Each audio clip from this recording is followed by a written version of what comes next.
कार्तिक महात्म्य तीसरा अध्याय। सत्यभामा बोली, आप सभी काल में व्यापक और सभी काल आपके आगे समान है।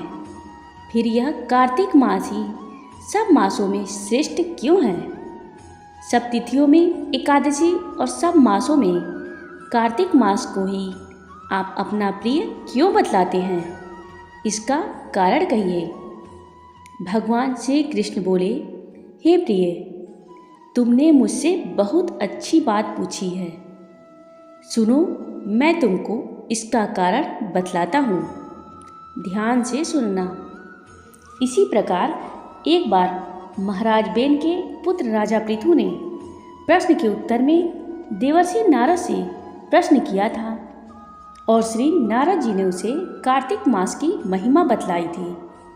राजा पृथु के प्रश्न के उत्तर में देवर्षि नारद ने कहा था, हे राजन, एक समय शंख नामक एक राक्षस बड़ा बलवान और अत्याचारी हो चुका था। उसने अपने अत्याचारों से तीनों लोगों को कंपायमान कर दिया था। उस शंखासुर ने स्वर्ग में रहने वाले देवताओं को जीतकर इंद्र आदि 10 लोकपालों के अधिकारों को छीन लिया।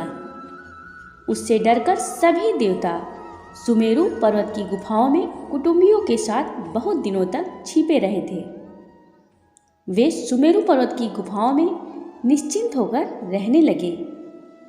उधर जब शंखासुर को पता चला कि देवता आनंद से सुमेरु पर्वत पर रहने लगे हैं, तो उसने सोचा कि ऐसी कोई दिव्य शक्ति जरूर है जिसके कारण अपना अधिकार छीन जाने पर भी देवता बलवान होते हैं। यह सोचते सोचते वह इस परिणाम पर पहुंचा कि वह सब वेद मंत्रों के बल से ही बलवान हो रहे हैं। अगर इनसे वेद छीन लिए जाए तो वह अपने आप निर्बल हो जाएंगे। देवर्षि नारद बोले, ऐसा सोचकर असुर शंख ने भगवान विष्णु को सोते हुए देखकर सत्यलोक में वेद चुराने के लिए पहुंच गया। उसको आता देखकर भगवान विष्णु ने उसकी नीयत जानकर उसके डर के मारे बीज मंत्रों के साथ समुद्र के जल में ही छिप गए। शंख भी वेद मंत्रों तथा बीज मंत्रों को ढूंढता हुआ समुद्र में प्रविष्ट हो गया, लेकिन न तो उसको वेद मंत्र मिले और न ही बीज मंत्र। जब शंख समुद्र से निराश होकर वापस लौटा तो उस समय श्री ब्रह्मा जी पूजा की सामग्री लेकर सब देवताओं के साथ भगवान विष्णु की शरण में पहुँचे और भगवान को गहरी नींद से जगाने के लिए गाने बजाने लगे और धूप गंध आदि से बार बार उनका पूजन करने लगे। धूप दीप नैवेद्य आदि अर्पण करने पर भगवान की निद्रा भंग हुई और वह देवताओं सहित श्री ब्रह्मा जी को अपनी पूजा करते देखकर बहुत प्रसन्न हुए और उनसे कहने लगे, मैं आप लोगों के इस कीर्तन और मंगलाचरण से अति प्रसन्न हूँ। आप अपना अभिष्ट वर मांगिए, मैं अवश्य प्रदान करूँगा। जो मनुष्य आश्विन शुक्ल की एकादशी से देवतानी एकादशी तक ब्रह्म मुहूर्त में उठकर मेरी अर्चना करेंगे, वह तुम्हारी तरह मेरे प्रसन्न होने के कारण सुख को प्राप्त करेंगे।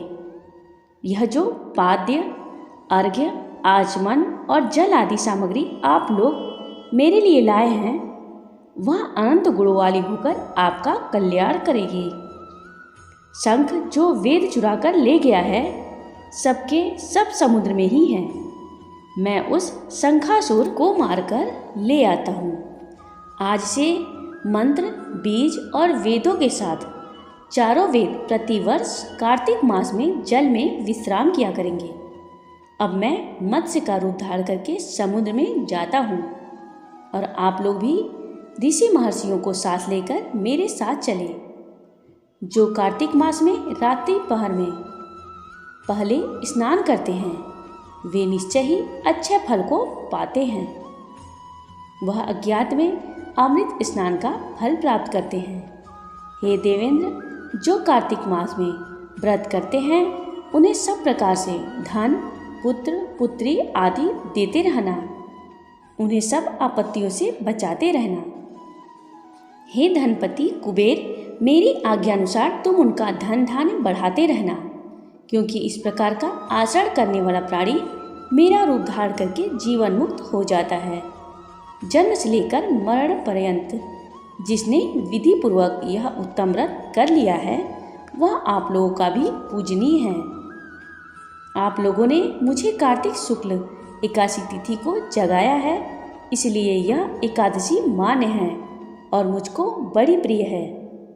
हे देवताओं, यह दोनों व्रत नियम पूर्वक करने से प्राणी मेरे समीप पहुँचते हैं। इन व्रतों को करने से जो फल मिलता है वह अन्य व्रतों से नहीं मिलता। इसलिए हर मनुष्य को सुखी और निरोग रहने के लिए कार्तिक महात्म्य और एकादशी कथा सुनते हुए उपर्युक्त नियमों का पालन करना चाहिए। जय श्री कृष्ण, जय विष्णु भगवान। आगे की कथा सुनने के लिए मेरे चैनल को लाइक और सब्सक्राइब करें।